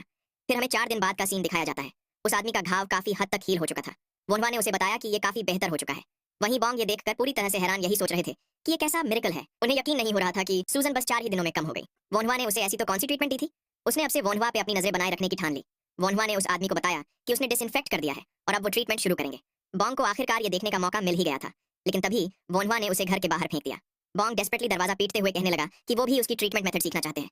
वो उसे पैसे देने को भी तैयार है। उसे कितने पैसे चाहिए? वो उससे खुद को अपने डिसाइपल की तरह एक्सेप्ट करने के लिए रिक्वेस्ट करने लगा। तभी वहां घोड़े पे सवार वो मिलिट्री ऑफिसर आ जाता है। वो फिजिशियन बॉन्ग को बुलाते हुए कहता है कि एक बड़ी प्रॉब्लम हो गई है। ऑफिसर, इंचो गिर पड़े हैं। मैडम ने उन्हें इंचो को पर्सनली देखने के लिए बुलाया है। उसकी बात सुन बॉन्ग भी भाग के उसके साथ जाने लगे। वहीं अंदर खड़े वोनहुआ, जिसने कि ये सब सुन लिया था, कहा कि ये पक्का टिटेनस है। फिर हमें इन्वेंशन दिखाया जाता है। इंचो बेड में लेटा हुआ था और उसकी माँ और फिजिशियन बॉन्ग उसके पास ही बैठे थे। बॉन्ग ने उसका सूजा हुआ पैर देख के सोचा कि उन्हें लगा ही था। वहीं इंचो की माँ उनसे पूछने लगी कि वो कैसा है, क्या उन्हें पता है कि ये कौन सी डिजीज है? बॉन्ग ने कहा कि वो श्योर नहीं है, लेकिन ये शायद। तभी उनकी बात बीच में ही काटते हुए इंचो ने कहा कि ये टिटेनस है। फिजिशियन वोनहुआ ने उसे ये पहले ही बता दिया था। उसकी माँ ये बात सुनकर शॉक्ड हो जाती है। उन्हें चक्कर आने लगते हैं और वो वहीं बेहोश होकर गिर जाती है। उन्हें ऐसे देखकर इंचो भी वरीड हो गया। फिजिशियन बॉन्ग भी चिल्लाकर किसी को बुलाते हुए कहते हैं कि मैडम बेहोश हो चुकी है। थोड़ी देर बाद बॉन्ग ने उनकी पल्स चेक करते हुए बताया कि उन्हें बस थोड़ा सदमा लगा था और कोई प्रॉब्लम नहीं है। ये सुनकर इंचो को भी राहत हुई। उसने फिजिशियन बॉन्ग से कहा कि वो उनसे एक फेवर मांगना चाहता है। बॉन्ग उसे अपनी बात बेझिझक बोलने को कहते हैं। इंचो ने कहा कि उसका भाई पैर कटवाने के बाद भी मारा गया, लेकिन वो उसकी तरह मरना अफोर्ड नहीं कर सकता। तो क्या वो फिजिशियन वोनहुआ से कहकर उसका पैर कटवा सकते हैं इससे पहले की देर हो जाए? इससे उसकी जिंदगी एक जनरल की तरह तो खत्म हो जाएगी, लेकिन वो कम से कम एक बेटे की तरह तो जी ही पाएगा। लेफ्टिनेंट के तौर पे उनसे उसका ये आखिरी फेवर है। उसकी माँ भी उसकी बातें सुन रोने लगती है। फिजिशियन बॉन्ग ने उससे सॉरी बोला और कहा कि वो ऐसा नहीं कर सकते। इंचो ने पूछा कि क्या अब काफी देर हो चुकी है? बॉन्ग ने बताया कि ऐसी बात नहीं है। दरअसल बात यह है कि अभी फिजिशियन वोनहुआ टेटनस पेशेंट्स को बिना पैर काटे ट्रीट कर रहे हैं। उनकी बात सुनकर मैडम चो उठ बैठी और रोते हुए पूछने लगी कि क्या ये सच है? वहीं दूसरी ओर वो मिलिट्री ऑफिसर वोनहुआ को बुलाता है। वोनहुआ उसकी आवाज सुन पीछे देखने लगा। उसने कहा कि वो वोनहुआ को लेने आया है। वोनहुआ ने पूछा कि क्या लेफ्टिनेंट चो अभी होश में है? उस ऑफिसर ने हाँ में जवाब दिया। वोनहुआ ने तुरंत अपना सामान उठाया और उसे चलने को कहने लगा। वहीं हमें इन मैंशन का सीन दिखाया जाता है। वोनहुआ अब तक वहां नहीं पहुंचा था। इंचो की माँ उससे कहती है कि ये उनकी ही गलती है। उन्होंने वोनहुआ को अच्छे से ट्रीट नहीं किया और भगा दिया। इंचो ने उनका हाथ पकड़ते हुए कहा कि दिक्कत की कोई बात नहीं है। वोनहुआ के लिए पेशेंट्स हमेशा प्रायोरिटी होते हैं। तभी कमरे का दरवाजा खोलकर उसके फादर एंटर हुए। उन्होंने पूछा कि क्या वो ठीक है? वो उसे डांटते हुए कहने लगे कि वो लेटे होने की जगह बैठा क्यों है? इनका नाम चीचो होता है। ये एक लेफ्टिनेंट जनरल होते हैं। इंचो अपने फादर को देखकर खड़ा होने लगता है, लेकिन वो उसे ग्रीटिंग्स छोड़कर जल्दी से तैयार होने को कहते हैं। उन्होंने बताया कि उन्होंने नाक यांग में एक ग्रेट फिजिशियन ढूंढा है, इसलिए वो लोग वहां जाएंगे। उनकी बात सुनकर मैडम चो हैरान हो गई। वो अपनी जगह से उठकर भागते हुए उनके पास जाने लगी। वो उनसे रिक्वेस्ट करके कहने लगी कि अभी एक बहुत ही अच्छा फिजिशियन आ रहा है, इसलिए उन्हें पहले उससे ट्रीट करवा लेना चाहिए। लेफ्टिनेंट जी ने कहा कि क्या वो उन कमीनों की बात कर रही है जिन्होंने उनके बेटे को मरने दिया? वो कुत्ते के पिल्ले, अगर उनमें से कोई भी उनके हाथ लग गया तो उन्हें आसान मौत नहीं मिलेगी। उन्होंने आगे मैडम चो से कहा कि उन्होंने सुना था कि उसने एक बिगड़े मिल्क की बदबू वाले बच्चे को भी बुलाया था। वो उन सबको बुरी तरह से पिट देंगे। तभी मैडम चो कुछ देखकर चौंक गई। उन्हें दरवाजे से वोनहुआ अंदर आते हुए दिखता है। वो सोचने लगी कि वोनहुआ गलत टाइम पे आ गया। वहीं लेफ्टिनेंट जी आवाज लगाकर किसी को अभी के अभी निकलने के लिए प्रिपेयर करने को कहते हैं। तभी मैडम चो ने उनके बगल वाले दरवाजे को देखा। उन्होंने अपना मन बना लिया था। लेफ्टिनेंट जी उन्हें तैयार होने के लिए कह रहे थे, लेकिन वो उनकी बात इग्नोर करते हुए उनकी तरफ भागकर जाने लगी और उनके पास पहुंचकर उन्हें पीछे से धक्का दे दिया। लेफ्टिनेंट ची सीधा उस कमरे में जा गिरे। वो अपनी वाइफ से पूछने लगे कि वो क्या कर रही है, लेकिन तभी मदाम चो ने दरवाजा बंद करके ताला लगा दिया। अपनी माँ को ऐसा करते देख इंचो भी हैरान रह गया। वहीं कमरे के अंदर से लेफ्टिनेंट ची दरवाजा खोलने के लिए कहते हैं। तभी वहां वोनवा पहुंच गया। वो उन्हें ही देख रहा था। मैडम चो की भी नजर वोनवा पर पड़ी। वो उसके सामने हाथ जोड़कर अपने बेटे को बचाने के लिए मिन्नतें करने लगी। वोनवा वहीं खड़ा उन्हें देखने लगा। उसने आगे बढ़कर उनके हाथ पकड़ लिए और कहा कि उन्हें चिंता करने की कोई जरूरत नहीं है। थोड़ी देर बाद मैडम चो ने दरवाजा खोल दिया।